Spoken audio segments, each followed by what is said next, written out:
palabra. Hoy tenemos la mesa.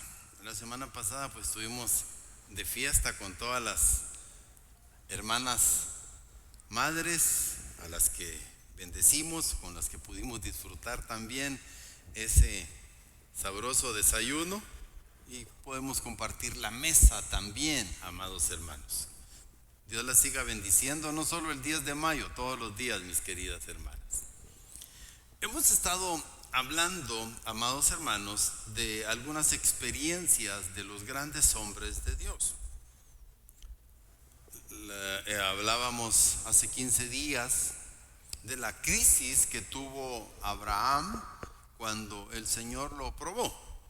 Hoy hablaremos la manera como Abraham aprende a conectarse, a comunicarse con Dios, una manera que nosotros practicamos y a veces no atesoramos, amados hermanos, los beneficios y las bendiciones que es el conectarnos con Dios. Y hoy vamos a hablar de Abraham. Ahí todavía se llamaba Abram, no Abraham, cuando el Señor le pone un nombre nuevo, y sus altares. Vamos a leer Génesis capítulo 12, versículo 7. Hay que leer todo el capítulo 12 y 13 para poder entender, amados hermanos. Los invito a que en casa lo puedan leer después. Y apareció Jehová a Abraham y le dijo: a tu descendencia daré esta tierra. Y edificó allí un altar Abraham a Jehová, quien le había aparecido. Esta es mi Biblia y yo soy lo que en ella dice que yo soy. Yo puedo hacer lo que en ella dice que yo puedo hacer. Yo puedo tener lo que en ella dice que yo tengo. El día de hoy la hemos leído, que es ese logo, bendita palabra de Dios, pero rogamos para que el rema, que es la palabra revelada de una forma personal, venga a nosotros. Predicamos tu palabra en el santo nombre de nuestro Señor Jesucristo. Amén. Ahí hay una promesa y todos hemos oído hablar y hemos compartido, mis amados hermanos, esa promesa. Y esa promesa llega hacia nosotros, porque en esa promesa también fue incluido el olivo silvestre, que éramos nosotros los gentiles, injertos en el olivo natural. Hay algunas palabras importantes del texto original, les va a aparecer ahí en pantalla, y la primera es Raá. Raá es: y apareció Jehová a Abraham. Raá, una visión absoluta. O sea, cuando dice la palabra hebrea Raá, no es solo lo visto o viendo, sino es una visión absoluta, un poder de tener visión para ver. O sea, existen los ángeles y las manifestaciones angélicas, no las podemos ver. A veces podemos sentir la presencia de Dios, ese fuego, son espíritus ministradores, como nos enseña el libro de Hebreos, pero no tenemos esa visión absoluta para poderlos ver, a menos, como dijo el apóstol Pablo, como dice el apóstol Pedro, como dice el apóstol Juan: estaba yo en el Espíritu. Entonces, en esa visión absoluta, ese tener poderes, lo puedo percibir. O sea, Abraham tuvo una manifestación divina de Dios. Eso se llama teofanía. Les voy a explicar qué significa la palabra.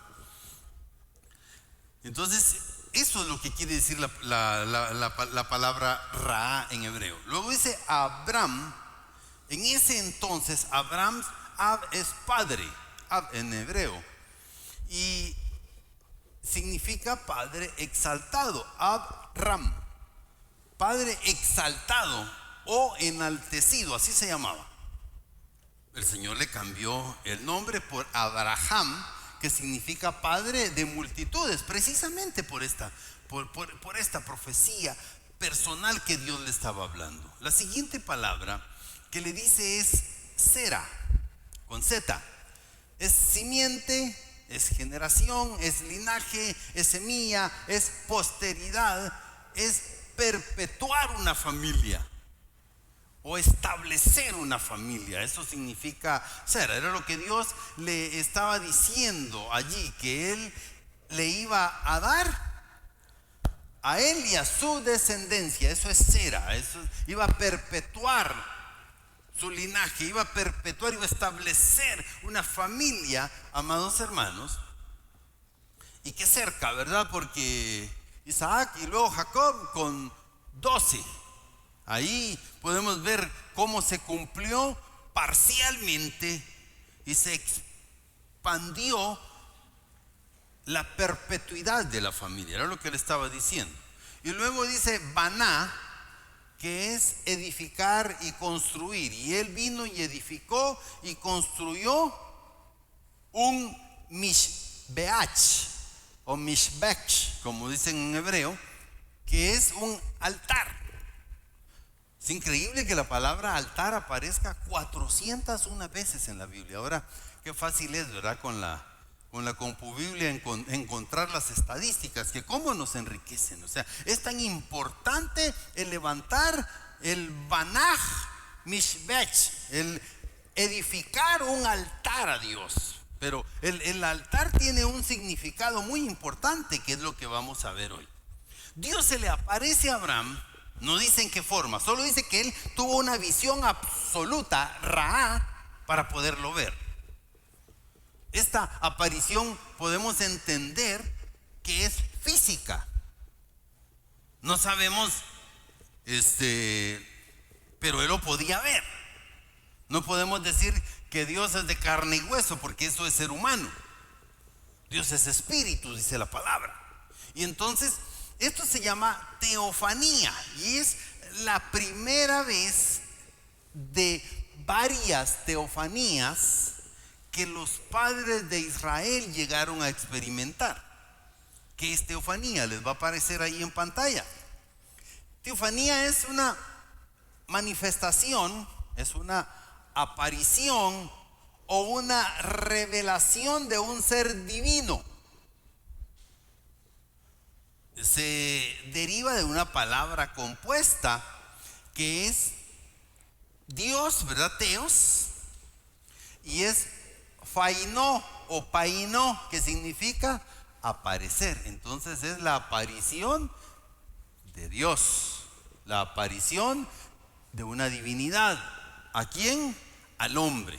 Entonces, luego le dice: a ti y a tu descendencia, a tu semilla, te daré la posesión de la tierra. Si usted ve eso, Abraham no tomaría, y eso hay que entender, posesión de la tierra durante su vida. Pero ¿cómo es posible?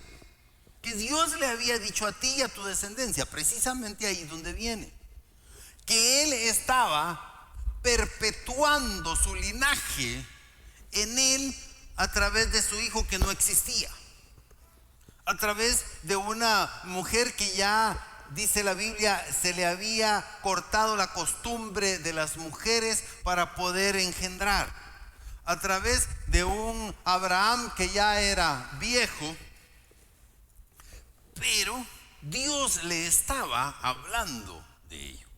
Entonces, ni sus descendientes poseyeron totalmente esa tierra hasta varias generaciones después. Por eso es donde viene la perpetuidad, amados hermanos, de ese linaje. Esa es la palabra que Dios le estaba diciendo de Sera. Allí Dios estaba hablando. Por eso es tan importante entender el texto original. Ahí Dios estaba estableciendo una familia y estaba dando una heredad que iba a venir, que llega hasta nosotros por medio de la fe, que llega hasta nosotros, amados hermanos. Entonces, no obstante, no pudieron, sino varias generaciones después, Dios se lo prometió. Por lo tanto, lo que Dios promete se termina cumpliendo. Y eso es lo que hay que creer.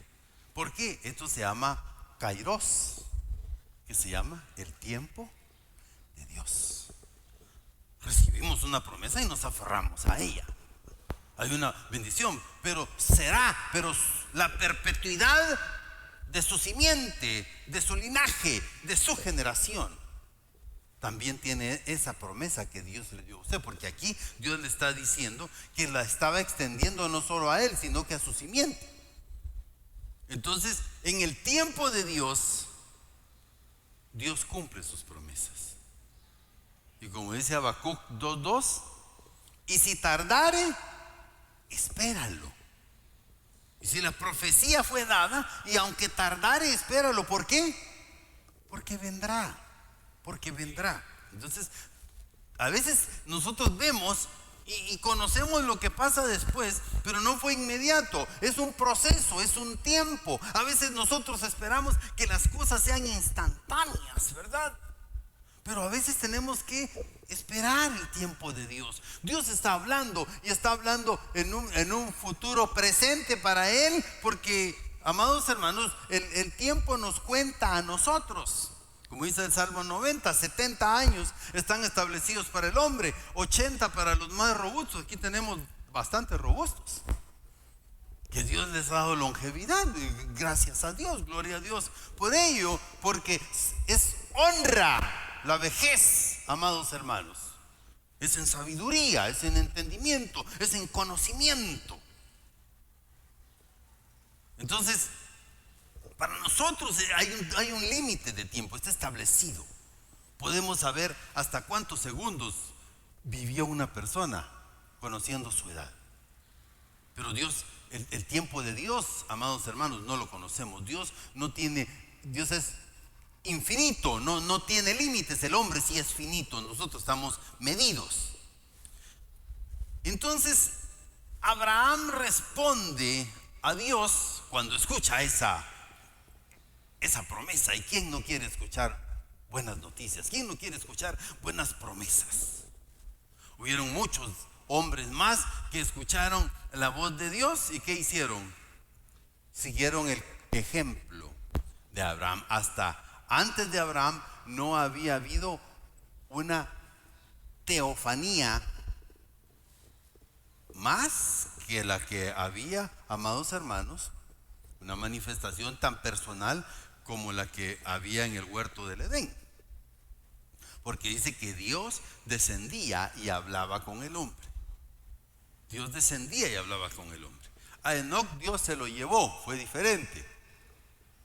Y luego a Noé se le manifestó, pero no comprendemos la misma palabra que dice que se le apareció y había un poder de visión para ver. Entonces, Abraham lo que hace es construir un altar, y es lo que estamos hablando hoy. Que nosotros aprendamos del ejemplo de Abraham a construir nuestro altar, porque el altar es para adoración. El altar es una comunión íntima con Dios, amados hermanos. El altar requiere de fuego que es purificador. El altar requiere, amados hermanos, de un cordero para ofrecer. El altar requiere, amados hermanos, de adoración. Entonces, Abraham construye y estaba en Siquem. Y por eso fue el ejemplo para muchos, amados hermanos, como un recordatorio de la visita del Señor para las futuras generaciones. Por eso quedó registrado lo que ya sabemos que se llama teofanía. Siquem, en hebreo, Shekem, significa hombro. Significa hombro. O en algún momento puede hablarse de una sierra, pero de montaña. Entonces, ese significado de hombro, Dios se le aparece a Abraham para ser su hombro, donde recostarse, donde tomarse, donde caminar. El modismo, amados hermanos, de Shekem para el judaísmo es eso. Nosotros solo lo entendemos allí, pero ellos sí entienden cuando nosotros decimos en buen chapín: vine aquí para echarte el hombro. ¿Por qué? Porque se hacía fuerza y se hacía trabajo con el hombro, una mano más, vine para echarte una mano. A veces son los modismos que hay que poder entender. Entonces el Señor le estaba diciendo, yo soy tu hombro. A veces decimos, necesitamos un hombro donde recostarnos, como Juan, el discípulo amado con el Señor Jesús, y otros un hombro para llorar. El Señor está siempre listo para nosotros, para que lleguemos, para ser consolados, para ser animados, para ser ayudados, para ser fortalecidos también. Y eso es lo que se estaba manifestando. Le estaba diciendo, yo soy tu fuerza, yo soy tu apoyo, yo soy tu todo.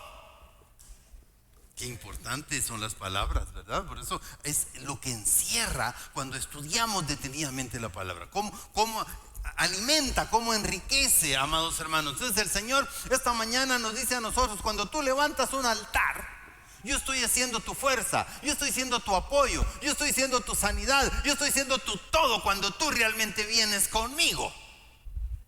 Amén. El Señor es nuestro hombro aún para llorar cuando estamos, amados hermanos, tristes, aún cuando estamos desalentados. El Señor es nuestro hombro para fortalecernos cuando ya nos estamos cayendo. Nos agarramos del hombro del que va ahí. Porque dice que dos son mejor que uno, porque si uno cae, el otro lo levanta. Amén.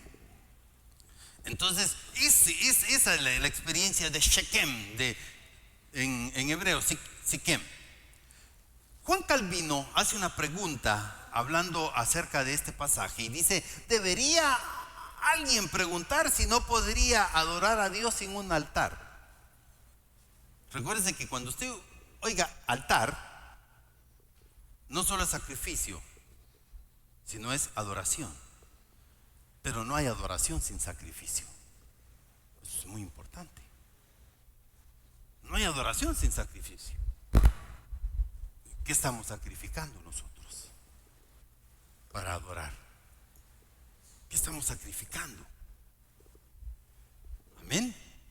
A veces sacrificamos nuestro cuerpo con no comer. Ese es un sacrificio. Nos abstenemos de alimento, amados hermanos, en nuestro cuerpo para que nuestro espíritu sea fortalecido y nuestra carne se debilita. Ese es un sacrificio. Pero recuérdese que no hay altar sin sacrificio. Y el sacrificio necesita fuego. Necesita fuego, amados hermanos. Unción, purificación. Y el fuego también significa prueba para ser purificado. Esos son los símbolos que nosotros entendemos allí.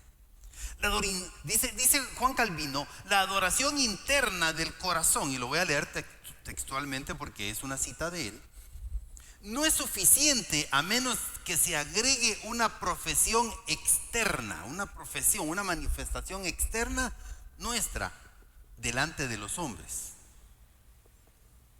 O sea que no hay una adoración si nosotros no damos un testimonio, si no hay una evidencia en nosotros, es lo que está diciendo aquí Juan Calvino.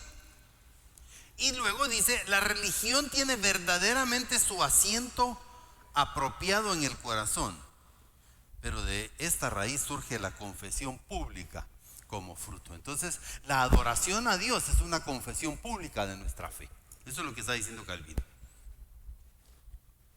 Tenemos que mostrar, amados hermanos, en testimonio, no para que nos vean, no para que la gente vea, este sí es, pero santo, ¿verdad? Que nos ponemos hasta los ojos cerrados. Eso está bien, es su manera, no estoy juzgando, cada quien tiene una manera de adorar a Dios. Yo no me puedo meter, usted tiene una forma personal, como usted quiere adorar a Dios, agradar a Dios, como usted exterioriza, amado hermano, su contemplación interna hacia Dios. Y eso es lo que está diciendo Calvino. El altar es la forma externa de adoración divina. Entonces, ¿dónde está nuestro altar de adoración? ¿Dónde nosotros adoramos a Dios? Aquí es parte de esa adoración. Aquí venimos, cerramos nuestros ojos. Cerramos los ojos, ¿por qué? Porque no nos distraemos en lo que está alrededor. Por eso es que oramos con los ojos cerrados, para no distraernos. Pero no es necesario cerrar los ojos Si usted tiene la capacidad de concentrarse en lo que usted está haciendo, pero si usted está viendo, entonces ya se desconcentró. Porque Dios necesita, amados hermanos, nuestra concentración total cuando estamos dirigiéndonos hacia Él, si queremos agradarlo. Pero la invocación, amados hermanos, de esa adoración es la verdadera sustancia de la verdad, lo que está en nuestro corazón. Por eso decimos, solo Dios conoce nuestro corazón. Así es. Y Él pesa los corazones. Él sabe de qué estamos hechos, quiénes somos.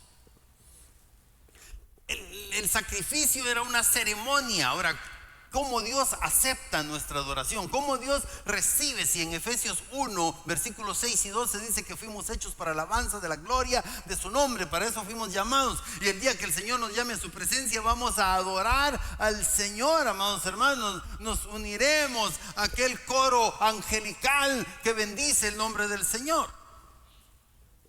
Ahora, ¿cuál es la referencia a la adoración espiritual de Dios que nosotros tenemos? ¿Cuál es la referencia de la adoración? Por eso hablamos del altar. Altar es adorar. Y entonces, ¿cuál es la referencia que nosotros tenemos para adorar a Dios? ¿Cuál es la manera, la forma en que nosotros exteriorizamos nuestro sentir, amados hermanos, interior, nuestra contemplación de Dios? Adorar es contemplar internamente la grandeza de Dios. Eso significa adoración. Y entonces Abraham sigue y se va para More o Morej, en hebreo Morej, que significa maestro. Dios se manifiesta allí y mire, los nombres son importantes. ¿Por qué? Porque instruyó a Abraham allí de la posesión futura de la tierra, como un maestro. Dios es un maestro también porque nos enseña. Y le habla acerca de la dispensación de la misericordia de Dios. Dispensación es tiempo, los tiempos de la misericordia de Dios a todas las familias de la tierra a través del Mesías prometido que llega hasta nosotros. Eso es lo que explica. Eso usted lo encuentra ahí en Génesis 15:7. Dice: Jehová dijo: yo soy Jehová que te saqué de Ur de los caldeos para darte a heredar esta tierra. Ur significa or significa fuego o luz. Lo sacó. ¿Para qué? Para darle, para instruirlo, para enseñarlo. ¿Cuál es ese propósito del altar de Abraham? ¿Y cuál es el propósito de nuestro altar de adoración? Para Abraham era sellar el pacto. Cuando se sella un pacto, ¿qué quiere decir? Es cuando ambas partes firman y dicen: aquí está, consumado es, ya está firmado, está sellado.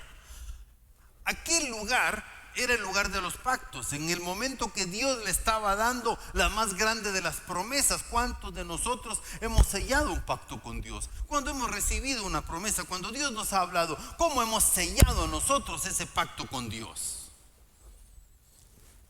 Aquella tierra que él estaba pisando, que estaba bajo sus pies, era una herencia a su descendencia. A su descendencia. Hace un tiempo vi un letrero que decía: se vende, y no tenía cerco. Y entonces me paré enfrente a ver, quería tomar el número. Y en eso vi que alguien estaba ya allí. Y me llamó la atención que iba hablando, iba caminando e iba marchando sobre esa tierra. Y entonces dije: este hombre está tomando posesión de esta tierra. El otro día ya no tenía rótulo. Es cuestión de fe. Él no me lo dijo, yo lo entendí. Yo vi que aquel hombre iba hablando, iba marchando, y dije: te está tomando posesión de la tierra.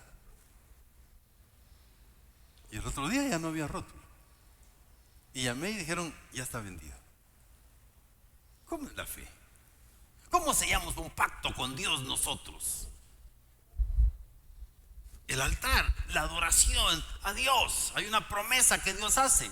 Abraham creyó aquella palabra y edificó el altar como señal de pacto de Dios. El altar es una señal para sellar un pacto con Dios, un altar de adoración. Un pacto, un altar. Abraham entendía que, sin que le explicaran, que al recibir esa promesa de Dios, ameritaba hacer un pacto a través de un altar. Y esa es la enseñanza para nosotros, nuestro altar de adoración. Cómo estamos sellando nosotros esos pactos con Dios, esas promesas de Dios. Hoy día, cuando Dios habla en nuestras vidas en una forma profética, ¿será necesario creerle? Pregunto. ¿Será necesario levantar un altar? ¿Será necesario levantar una ofrenda con sacrificio como señal de pacto? El Espíritu que habla a su corazón. Yo le dejo la interrogante, como Abraham. Yo sí lo creo. Yo sí creo que es necesario. Siguió de allí a un monte al oriente de Betel y plantó su tienda, teniendo a Betel al occidente y a Jai al oriente, y edificó allí altar a Jehová e invocó el nombre de Jehová. Había funcionado una vez, oiga bien, Dios funciona una vez, funciona siempre. Había funcionado una vez que se había conectado con Dios, que había sellado pactos y seguía teniendo la necesidad de Dios. ¿Quién no tiene la necesidad que Dios nos hable día a día? ¿Quién no tiene la necesidad que Dios nos guíe en nuestro caminar diario? Que todo lo que nosotros hacemos lo encomendamos al Señor. Encomienda a Jehová tu camino, confía en Él, espera en Él y Él hará. Si Dios te hizo una promesa, espera el tiempo de Dios y dile: cuando sea tu voluntad, Señor. Y aquí entre nos, mientras más rápido mejor, pero no me adelanto, es en tu tiempo. Amén. Así es, esa es la oración. Entonces edificó ese altar entre Betel, que significa Bet Elohim, casa de Dios, y Jai, que significa la ruina. Abraham necesita un lugar para hablar con Dios. Aquel lugar habían dos caminos. Y no va a pensar que es política ni publicidad. En aquel lugar habían dos caminos: Betel, casa de Dios, o a la ruina. ¿A dónde quiere usted agarrar? A un lado tenía casa de Dios, al otro lado tenía la ruina. Abraham tenía que tomar una decisión. A veces en la vida encontramos disyuntivas o separaciones de caminos donde tenemos que tomar decisiones importantes en la vida, tan importantes en nuestra vida. ¿Qué voy a hacer en la vida? ¿Qué profesión voy a tener? ¿A qué me voy a dedicar? ¿Con quién me voy a casar? Son decisiones importantes. ¿Dónde voy a vivir? Son cosas importantes, amados hermanos, en nuestra vida. ¿Cuáles son los planes? Y quiero terminar porque ya el tiempo se nos agotó. El altar de la decisión. Cuando usted trae a Dios las decisiones que usted tiene que tomar. Abraham no sabía qué rumbo tomar y por eso adoró a Dios. Cuando usted no sabe qué rumbo tomar, adore a Dios. Y dígale: Señor, no sé a dónde ir. No sé qué decisión tomar, dime. Y lo levantó entre las ruinas y la casa de Dios. Después de eso, Abraham tuvo una dirección. Y para entender el altar, un holocausto es una palabra compuesta que significa completamente quemado. Les va a aparecer ahí en pantalla: completamente quemado, que es consumido total por el fuego. El significado bíblico de fuego es todo aquello que está siendo refinado, es todo aquello que se renueva, es todo aquello que está siendo purificado, es todo aquello que significa la gloria de Dios, porque quema todo lo que no debe de estar allí, amados hermanos, totalmente. También la Biblia habla que el Señor tiene ojos como llama de fuego, donde nos está diciendo que su juicio viene también. Hay que entender, y termino con esto, conclusión. No existe altar sin ofrenda. Usted no puede adorar a Dios sin traer ofrenda. No existe altar sin fuego. Usted no puede adorar a Dios sin ser purificado. No existe altar sin sacrificio. Si usted no está completamente purificado, porque es totalmente quemado, o sea, todo, usted no puede levantar a Dios ese sacrificio. Y no existe adoración si no levantamos un altar en la presencia del Señor. Cierre sus ojos en esta hora.